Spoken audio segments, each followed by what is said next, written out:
Assalamualaikum warahmatullahi wabarakatuh. Gimana nih kabarnya sahabat Gen Z? Setelah kita memahami makna iman lebih dalam, mengenal siapa diri kita, dan menemukan arah hidup bersama Al-Quran dari episode sebelumnya, sekarang kita masuk ke topik selanjutnya, yaitu topik kedua dari edisi Gen Z Anti Gagal Paham, Rasul, Teladan hingga Akhir Zaman. Waalaikumsalam warahmatullahi wabarakatuh. Membahas topik ini di era sekarang tuh rasanya lebih krusial dari sebelumnya sih. Apalagi kalau kita lihat tantangan yang dihadapi anak muda zaman sekarang ya. Bener banget. Soalnya gini, pernah nggak sih kamu, sahabat Gen Z, duduk di kelas gitu ya, dengerin pelajaran sejarah kebudayaan Islam, terus ngerasa kalau kisah para rasul itu kayak sekedar hafalan buat ujian aja?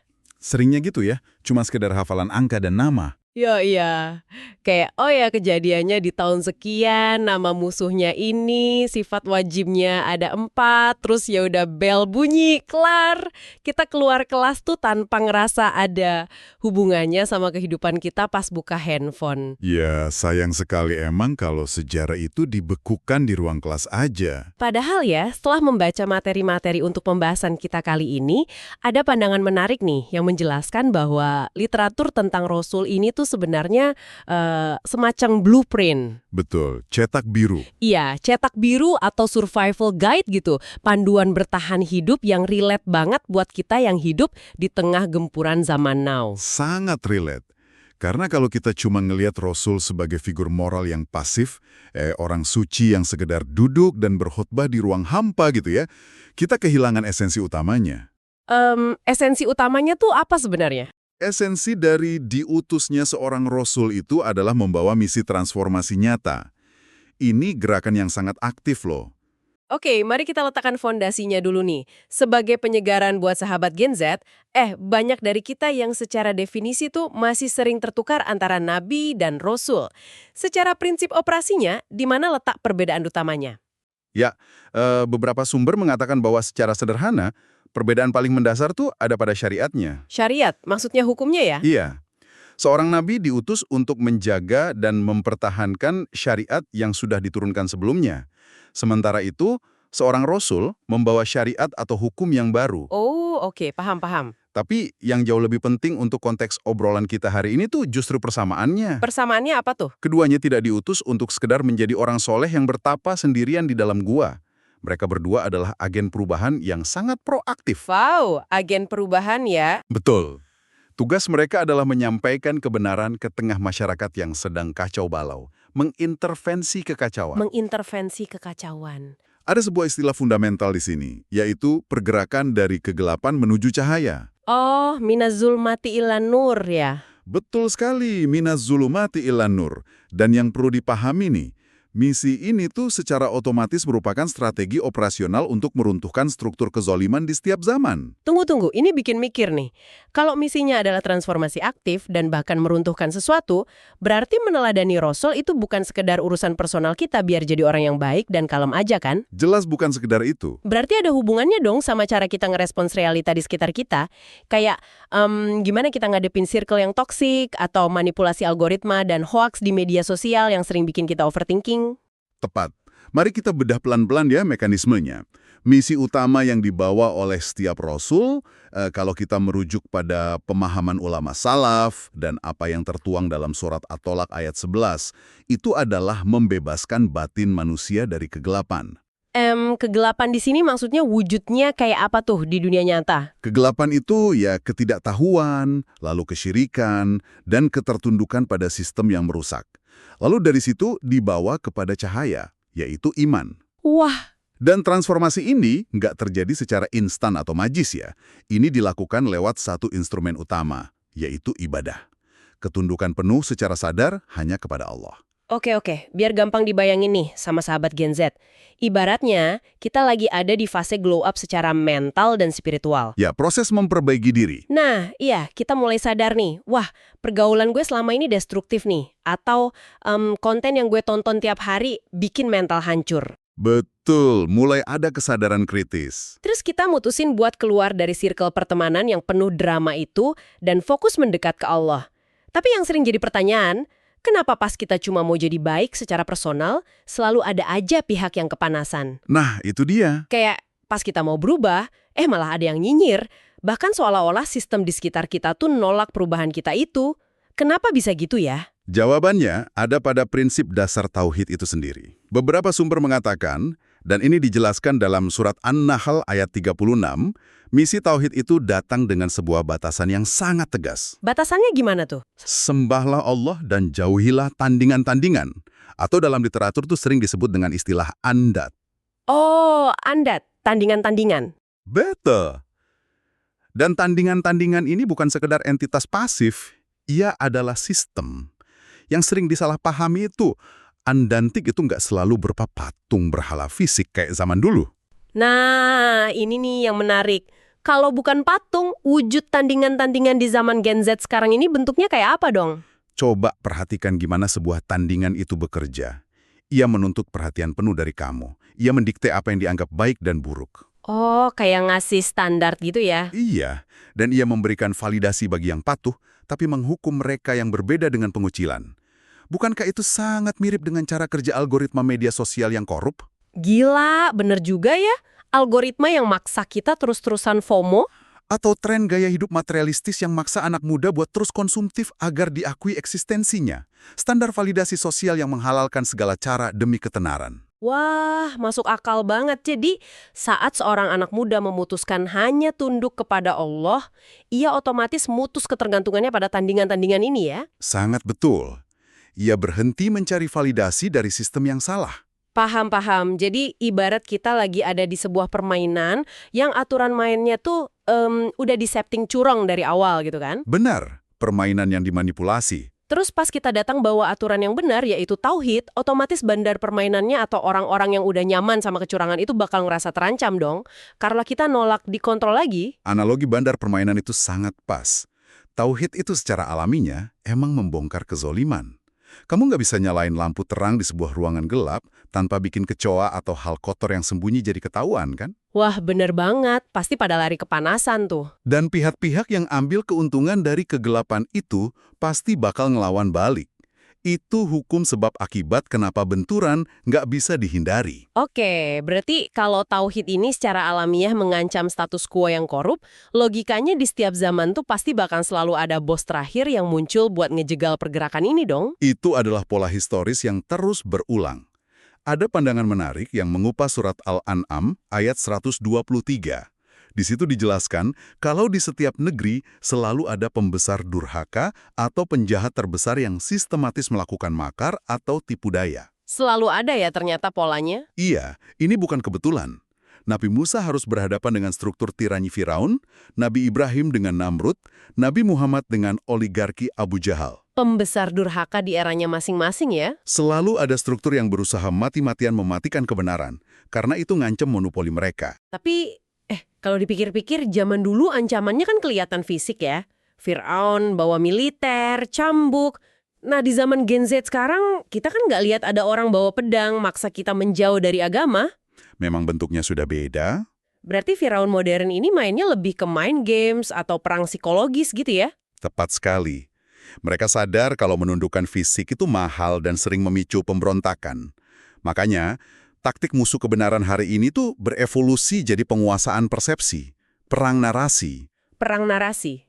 Coba kita bedah taktik Abu Jahal di masa lalu deh. Dia nggak selalu pakai kekerasan fisik di awal loh. Oh iya, terus pakainya apa? Taktik utamanya itu memonopoli narasi di ruang publik. Dia sering nampilin diri seolah-olah dia tokoh bijak yang lagi nyelamatin tradisi. Dia nuduh Rasulullah sebagai provokator, orang gila, atau pemecah belah persatuan. Gila, itu polanya copy-paste banget sama kelakuan buzzer atau penyebar hoaks zaman sekarang. Bener, memutarbalikan fakta. Iya, mereka tuh gaslighting publik biar bingung, pura-pura jadi victim, terus orang yang beneran merjuangin kebenaran malah difitnah, dikasih label radikal lah, provokator lah. Serem juga ya? Sangat seram, kalau kita tidak sadar. Karena perangnya bergeser ke kognitif. Medan tempurnya itu ada di dalam pikiran kamu sendiri. Wah. Kalau kamu nggak ngenalin pola manipulasi ini, kamu bakal ngerasa lagi lakuin hal yang bener, padahal sebenarnya lagi digiring sama narasi yang salah. Nah, ini nih yang lumayan menjebak dan sering bikin aku pribadi overthinking. Kalau musuhnya pinter banget mainin narasi dan kelihatan kayak pahlawan moral, Gimana cara kita tahu kalau kita ini ada di pihak yang benar? Itu keresahan yang sangat wajar. Lagi tren banget cancel culture ya. Jangan-jangan pas kita ikut ngehujat karena ngerasa paling heroik, ternyata kita cuma jadi pion dari narasi buatan pembesar durhaka tadi. Disinilah banyak gerakan anak muda sering kehilangan arah. Perlawanan yang cuma didasari amarah atau cancel culture yang buta.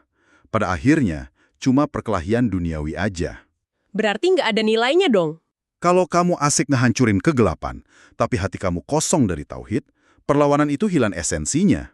Makanya ulama terdahulu menegaskan kalau Al-Quran itu harus difungsikan sebagai kompas absolut. Kompas absolut maksudnya?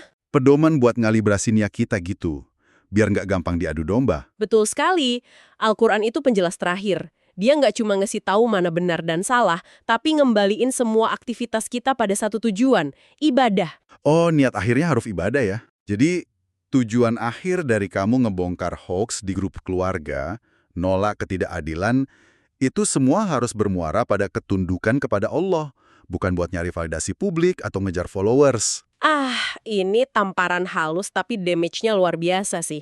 Jangan sampai kita sibuk teriak-teriak ngelawan sistem di sosmed, tapi sholat aja bolong, atau niatnya cuma cari panggung biar viral. Iya, kompasnya harus lurus dulu nih. Oke, kompas udah ada nih. Nah, pertanyaan paling praktisnya sekarang, gimana cara kita survive?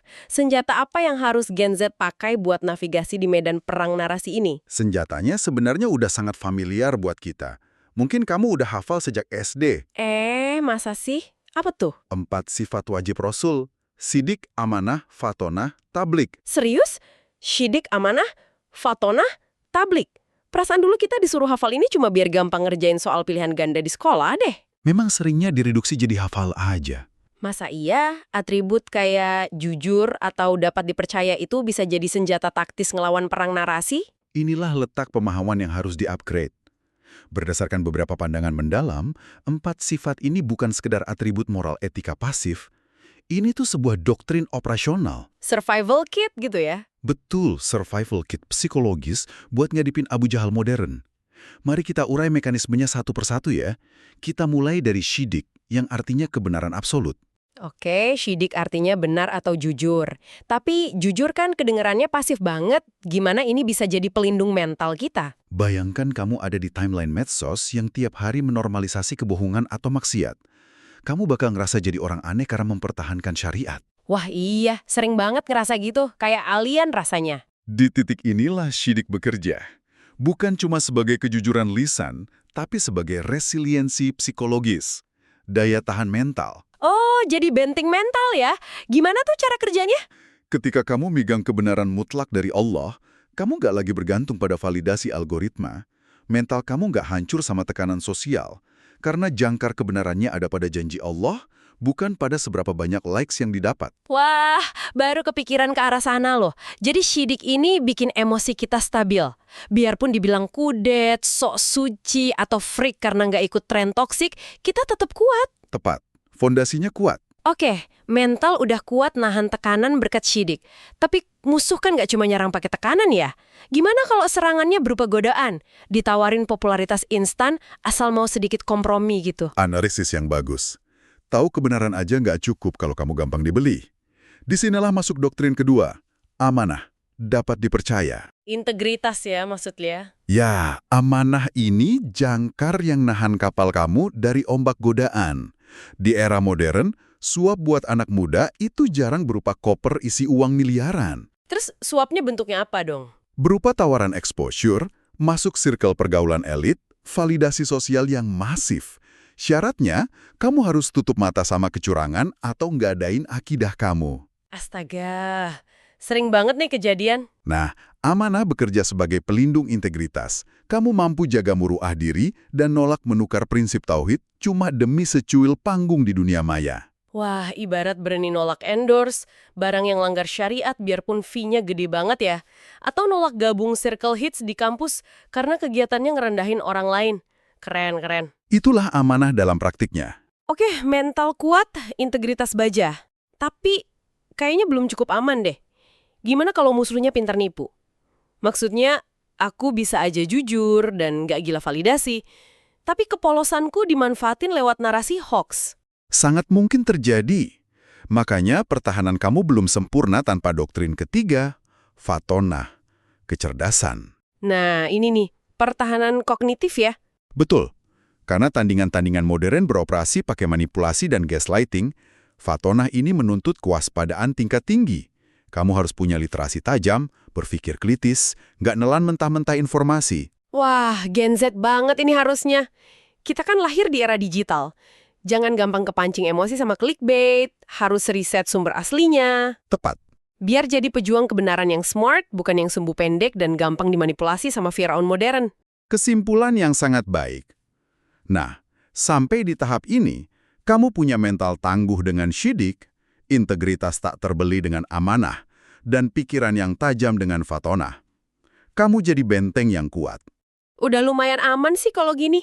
Tapi pertanyaannya, apa sekedar jadi benteng itu cukup buat mengubah keadaan dari gelap ke terang?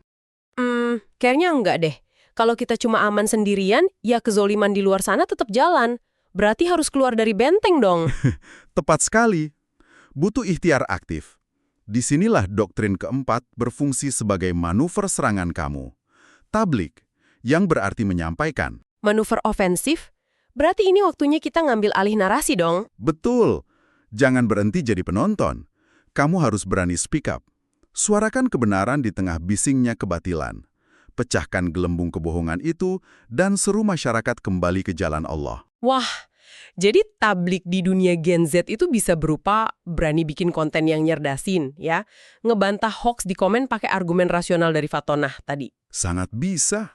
Atau sesimpel ngingetin temen kalau obrolannya udah mengarah ke fitnah.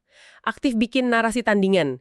Gila, obrolan ini benar-benar ngerombak cara pandang banget. Itulah kehebatan dari desain karakter seorang rasul. Kalau dipahami utuh, ini strategi revolusi sosial yang mutakhir untuk era apapun. Dari mikir sejarah tuh cuma hafalan, sekarang sadar ini survival guide paling lengkap. Oke, karena obrolan kita padat banget, mari kita tarik napas bentar dan rangkum buat sahabat Gen Z, biar makin nempel nih. Silakan, mari kita simpulkan. Oke, poin pertama nih. Misi meneladani Rasul ternyata bukan cuma buat jadi anak manis, tapi proses revolusi batin dari kegelapan menuju cahaya, minat zulumat ilan nur. Tepat. Lalu, poin kedua, ingat bahwa tauhid murni itu pasti berbenturan dengan sistem korup atau tandingan-tandingan di setiap zaman. Penolakan kamu untuk tunduk itu pasti mengancam status quo. Poin ketiga, musuh kebenaran zaman now itu mainnya manipulasi narasi. Makanya, kita butuh kompas absolut, yaitu Al-Quran, biar niat perlawanan kita lurus buat ibadah, bukan ikut cancel culture doang. Dan poin keempat, sifat sidik, amanah, fatonah, dan tablik adalah doktrin taktis. Mental tangguh, integritas, kecerdasan digital, dan keberanian speak up. Ini senjata cerdas untuk menang. Mantap banget! Survival kit komplit buat nembus kerasnya zaman now. Jika saya boleh menitipkan satu pemikiran terakhir sebelum kita berpisah ya. Silahkan. Bayangkan literatur teladan Rasul yang baru kita bedah ini adalah sebuah kompas di tangan kamu. Kompas ini memang ampuh menuntunmu keluar dari gelapnya kebingungan. Tapi perhatikan, jarum kompas ini juga menunjuk tegas ke arah kekuatan yang menciptakan kegelapan itu. Pertanyaannya untukmu, sahabat Gen Z. Saat kamu memegang kompas ini, apakah kamu hanya akan diam berlindung di sudut yang aman? Atau kamu berani melangkah maju mengubah keadaan? Setelah kita memahami tentang iman, mengenal siapa diri kita, menemukan arah hidup bersama Al-Quran, dan Rasul sebagai teladan hingga akhir zaman, maka kita akan melanjutkan ke topik berikutnya yang pastinya bikin sahabat Gen Z semakin penasaran. Jadi tetap ikuti edisi Gen Z Anti Gagal Paham ini. Wassalamualaikum warahmatullahi wabarakatuh.